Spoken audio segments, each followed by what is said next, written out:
Hi guys, you are listening to Vol. It's time for the Call to Arms battle reports, and we're just going to start off with a moment at the airport. Here's Dave Stent, and our friend Chris Baker has spilt a glass of beer on his pants, which was a really funny start of the weekend. You could tell how funny it was just by looking at his face. Check that out. And of course, here's Chris here having a good laugh. So yeah, nice to have a bit of humour in there, but let's just get past and go to the battle reports. I was playing Vlad 2 and Sorscha 2. You guys need to know a little bit about the format. It is a 43-point list. You have two 43 points lists plus 10-point specialists. You might want to have a look at the Steamroller pack if you're not familiar with specialists. Just to give you a brief overview, each list has an extra 10 points tacked onto it, and you can swap out some of the 10 points, for models and things in your main list. It's a bit like Magic the Gathering sideboards, kind of like that. Not exactly the same. So here is my first game against Ian, who is playing Circle. Played Ian a couple of times before, and he's got Kromac and someone else, Cassius. I was really hoping he'd play Cassius, actually, because I love Cassius. But he's gone for Kromac. He's a bit more of a sort of person who's dabbling with Circle. He doesn't play Circle full time, so one list building mistake I often see with Circle is putting the Skinwalkers in there with Kromac. On paper, it looks like they're going to be amazing with inviolable resolve, but the real situation is that unit of Skinwalkers could be a heavy war beast that Kromac desperately needs, and in this case, the Skinwalkers just don't do enough for his game. So already I felt like I had an advantage. I've got my list here. I haven't actually swapped anything in the sideboard. Sideboard for this one, specialist rather, is the Greylord Outriders, which I love. I've painted them up, spent a lot of time with them, hopefully getting a chance to use them this weekend. But scenario here, with the two flags in the middle and one objective on each side, have to kill the objective on the right before securing the flag on my right. So we're playing time turns here. Here's Ian's list. You can see a bit more of his army. He painted it very nicely. Got the Alpha in there as well. Just the Stalker Feral.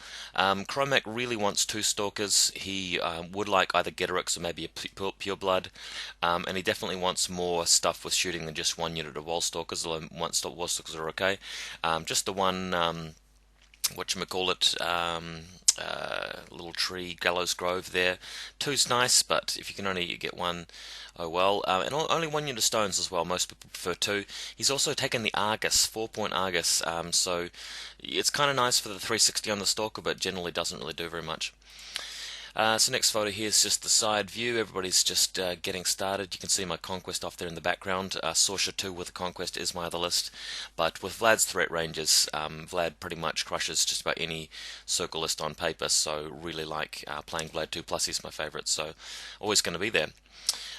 So next image, I've taken the first turn, run everything up. Unfortunately, in the plane, some of my Uhlans and the Drakhun got badly damaged and didn't have time to glue everything back together, so a few of the models are chipped and missing weapons, but I did fix that for the second day's gaming. And the plan here really is just to crush everything that goes around the right-hand flank, kill his objectives, score a point, and then once he's dedicated everything to dealing with that side, just go and mop up and dominate the flag on the left with Vlad and win, and that's essentially what happens here.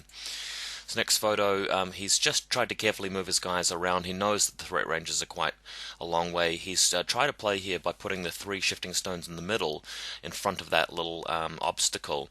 But my counter plan here is just going to be to deal with that by moving the Doom Reavers in, killing a few of the stones, and then running the Uhlans past with Command 12 from the feet and killing that Feral.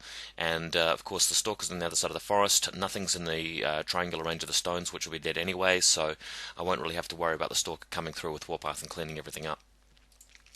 So next photo, that is indeed what's happened. Vlad Feats puts 1 token on a Doom Reaver to clear out a couple of the stones.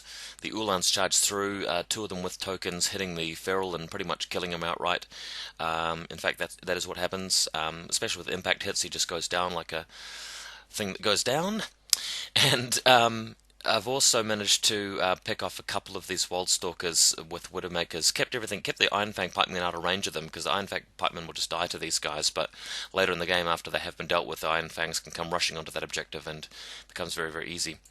So next photo, here's a view. The Iron Fangs have moved in onto that flag, as you can see over on the right hand side. Just waiting for his Skinwalkers to commit, and then I'll send in Drago and the Drakhun and Alexia, of course. But he's down 1 heavy already, so that Stalker's got a lot of work to do. Next photo, we've got Kromac and the Argus and the Gorax moving in to kill a couple of those Uhlans. Hand of Fate, obviously back on the other three members of the squad. He's used a Skinwalker here to take out the Doom Reaver as well. Kromac is fairly safe where he is, but with just those two light war beasts, he's not going to get much done, unfortunately. So next turn, I actually send in more Uhlans, the remaining two guys, and go in to take out the Gorax. With the Gorax gone, it means that he can't primal the Stalker, so we'll have a hard time actually killing a lot of my stuff on the right-hand flank if he needs to. So things going pretty well. You can see from the next photo here what's happened is that Drago's moved in to kill some of the stuff that's nearby to the flag. Alexia's moved in to actually control that point, giving me 3 points if you consider the Drakhun's run all the way over to the left-hand side of the table to control that flag. So puts me on 3 points. Vlad only needs to run over to one of the flags to dominate. Doesn't really matter if he sends in the Stalker and the Skinwalkers to kill Drago, because that's a sacrificial unit at this point. And after he sent in the Wildstalkers, the Iron Fang Pikemen have gone and cleaned them up with the help of the Widowmakers as well. So things pretty much in the bag. And next photo, he sends in the Skinwalkers as we predicted, just to try and kill a few of these guys. Doesn't actually manage to kill Alexia at the end of that. And finally, before I go to the next photo, we've got the Wolf Stalker actually tried to kill some of those targets and then sprint away, but he actually didn't realize you've got to cast sprint after killing the model, so just simply use Warpath after pulling back a bit. But yeah, as you can see, not in danger of losing any points, and the final turn here, he just decided to have a bit of fun and go for it and kill a few things with Kromac. Kromac obviously ripping up here, but obviously he can't contest the flag, so Vlad simply goes over there and scores. In fact, he doesn't need to, because I score another point at the end of that turn of his, and then another one with the Drakhun the following turn. So that was it for game one.